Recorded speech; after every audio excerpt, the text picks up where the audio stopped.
వరములను ఇచ్చాడు. దేవుని బిడ్డలు వరాలు ఇచ్చాడు. అలాంటి వరాలు కలిగిన సేవకులు ప్రేమ, దాతృత్వము, దయాళుత్వము ఇవన్నీ కలిగి ఎవరు నేర్పించారంటే ఆయన సేవకులకు దేవుడే నేర్పించాడు.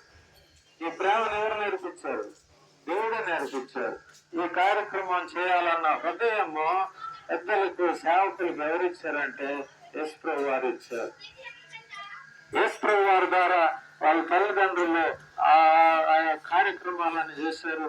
అలా తండ్రి తన పెద్దలు పుత్రులను బట్టి ఇతరులు కూడా అదే మార్గంలో ఉన్నారు, అదే కార్యక్రమాలు చేస్తున్నారు. ఈ శక్తి ఎక్కడి నుంచి వచ్చిందంటే పరలోకం నుండి దేవుడు ఇచ్చిన శక్తి ఇది. ఈ ప్రేమే మీ మధ్యలోకి వచ్చింది. యేసయ్యగా మీ మధ్యలోకి వచ్చి మరేం చేస్తున్నారంటే మీకు అన్ని దేవుని ప్రేమ మీకు అందిస్తా ఉన్నారు. దీనిని బట్టి మీరు ఎక్కడ ఇంతటి ప్రేమ ఎక్కడ మీరు పొందలేరు. ఇంతటి ప్రేమ మీరు ఎక్కడ లోకంలో పొందలేరు. కేవలం యేసయ్య దగ్గర మీరు పొందగలరు. ఎందుకంటే శక్తి కలిగిన దేవుడు, అసాధ్యమైనది ఏది లేదు దేవుడికి. అవునా? మరి నీకు అసాధ్యమైన సమస్య ఉన్నా కూడా నువ్వు ఆ దేవుని ప్రార్థన చేస్తే దేవుడు ఏం చేస్తాడంటే అసాధ్యమైనదంతటిని మొత్తటిని ఆయన మీకు ఆ సమస్యను అంతటిని తీర్చేస్తాడు ఆ దేవుడు.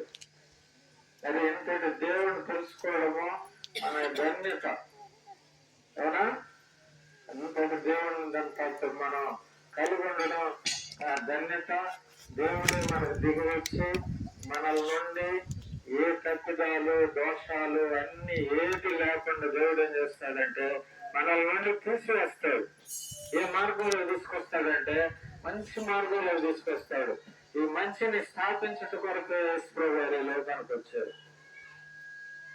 మంచి ప్రవర్తన కలిగి మంచి జీవితాలు కలిగి ఉండడం కోసం యేసుప్రభు వారు వచ్చారు లోకానికి.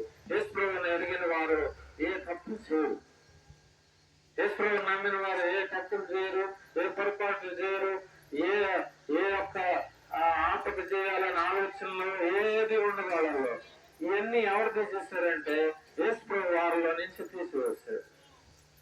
మరి అంత శక్తికి దేవుడిని తెలుసుకోవడం అందరికి మంచిది. ఎందుకంటే మన కుటుంబాలన్నీ ఎట్లా వెలిగింపబడతాయంటే యేసుప్రభు గారు మీ గృహంలో ఉంటే మీ ఇంట్లో వ్యసనాలు ఉండవు. తాగుడు అనేది కూడా తీసేస్తాడు, వ్యర్థం అనేది తీసేస్తాడు, నష్టాలు తీసేస్తాడు. మీ ఇంట్లో ఏ శాపాలు ఉండవు, అన్నిటిని తీసేస్తాడు. ఎవరంటే యేసుప్రభు గారు. మరి డబ్బుతో మనం అలాంటివన్నీ చేయగలమా? చేయలేం. ఇంట్లో నీ కొడుకు తాగుబోతే డబ్బుతో తాగుని మానిపించగలవా? కేవలం యేసయ్య ఏం చేస్తాడంటే అలాంటి బలహీనతలను కూడా తీసేస్తాడు. రోగాలే కాదు, శరీర రోగాలే కాదు, లోపల ఉంటాయి చూడు అలవాట్లు, అవి కూడా తీసేస్తాడు దేవుడు. దానికి రుజువులు ఉన్నాయి, చూసాము. చాలా మంది మారారు, నేరస్తులు మారారు. ఒక నేరస్తుడైతే 16 మర్డర్లు చేశారంట విజయవాడలో. ఉరి శిక్ష కూడా పడిందంట. ఆ జైల్లోనే దేవుడు మాట్లాడితే ఆయన దేవుని బిడ్డయ్యాడు. తన ఉరి శిక్ష కూడా తప్పించబడింది. దేవుడు అట్లా రక్షించాడు చూడండి.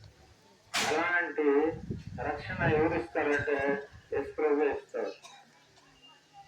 భయంకరమైన దుర్మార్గంలో మార్చే దేవుడు అయినా.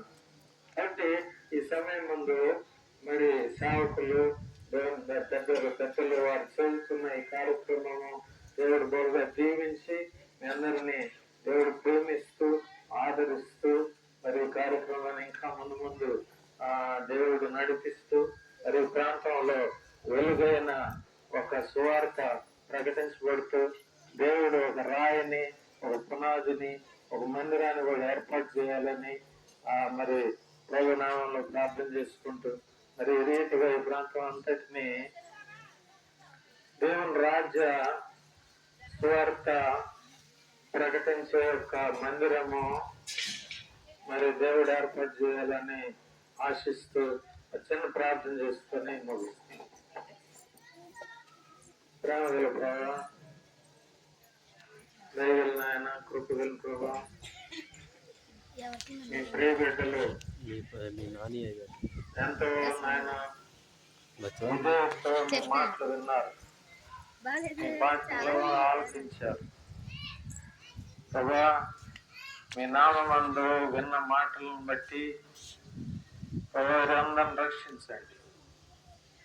ఈ రీతి వారికి ఏ రక్షణ కావాలో, ఈ గృహాలకి ఏ అవసరత ఉన్నదో, ఏ సమస్యలు ఏ గృహంలో ఉన్నదో ప్రతి గృహాన్ని దర్శించి ప్రభా, ఆ గృహంలో ఉన్న బంధకాలన్నీ తెరిచివేయండి. ప్రతి గృహాన్ని ముట్టండి, ప్రతి గృహాన్ని ప్రభా మీ ఆశీర్వాదాలతో నింపండి, మీ వెలుగుతో నింపండి ప్రభా. ఈ గ్రామమును ప్రభా జీవించిన నీ బిడ్డలు నాయన ప్రభా పరిచర్యను ప్రభా ఇంకా నాయన బలపడి స్థిరపడి ప్రభా మీ నామంలో ఏర్పాటు చేయబో అన్ని కార్యక్రమాలు ప్రభా మీరు బలపరుస్తూ మీ యొక్క బలం చేతను మీ శక్తి చేతను సేవకుల్ని నడిపించమని ప్రభా ఈ కార్యక్రమాన్ని ప్రభా దీవించి ఆశీర్వదించి మీ మహిమార్థమై ప్రభా దీన్ని దీవించి వారు సహాయం చేయమని ఏసైనాం నడుచున్నాం తండ్రి. నాకు ఇచ్చిన అవకాశం బట్టి మీకు సేవకులకు ఉన్నాం తెలియదు. Thank you sir. హల్లెలూయా. ఏదమ్మా ఏం చెప్పరా? హల్లెలూయా, హల్లెలూయా, హల్లెలూయా. చప్పులు కట్టి దేవుని నామాన్ని మహిమపరచు. దేవుడు గొప్ప దేవుడు, ఆశ్చర్యకరుడు. దేవ సేవకుల ద్వారా మంచి వర్తమానం విన్నాం. నేను మీకు ఒక కథ చెప్తాను, చెప్పిన తర్వాత ముగించేద్దాం, ఓకేనా? ఆ కథ ఏంటంటే, ప్రభువైన యేసుక్రీస్తు పరలోకంలో ఉండే దేవుడు. ఎక్కడున్న దేవుడు ఆయన? మరి భూలోకానికి ఎందుకు వచ్చాడు? అమ్మా, పాపులను రక్షించడానికి వచ్చాడు. అంటే మనం ఏదో తప్పు చేసామో ఆ తప్పుని తీసేయాలని వచ్చాడు ఆయన పరలోకంలో ఉండే దేవుడు మనుషుల దగ్గరికి వచ్చి డైరెక్ట్ గా వచ్చి మన ఎదురు నిలబడితే మన బ్రతుకుతామా చచ్చిపోతామా? చచ్చిపోతాం. ఎందుకంటే పరిశుద్ధ దేవుడు మన ఎదురు నిలబడితే చచ్చిపోతామని మనం పాపులమని మనకు తెలియపరచడం కోసము ఆయన ఇక్కడికి రావాల్సి వచ్చింది. ఒకసారి నేను పాయసం చేసుకున్నామని, పాయసం ఏమంటారు మీరు? పాయసం అంటారా? పాయసం చేసుకున్నామని బెల్లం తెచ్చి ఇంటికాడ పెట్టుకొని రాత్రి సేవలు వచ్చి కేజీ బెల్లం తెచ్చి 1/2 కేజీ తినేసింది. సేవలు 1/2 కేజీ బెల్లాన్ని తినేసింది. ఆ కోపం వచ్చేసింది. తెల్లారి నేను పాయసం చేసుకున్నామంటే ఈ సేవలో నాకు బెల్లం అంతా తినేసి నేను కోపం వచ్చి మా పిల్లలను ఒకటి పిలిచి వాటి చేత గణేష్ని తెప్పించి గణేష్ని వెళ్ళి వాటి మీద ఎందుకు బెల్లం గన్నయ్యని చేయగానే సగం సేవ చచ్చిపోగానే బాధ వేసింది. ఒరే ఈ నాశనం చెప్తే వాటికి నేను తినబాకండి అని చెబితే బాగుండేది, తినకుండా ఉండేవి అనుకుని ఆలోచించా. నేను చెప్తే ఎంత ఆ సేవలో మరి వినాలంటే నేనేం చేయాలి? నేను కూడా సేవలాగా పుట్టాలి.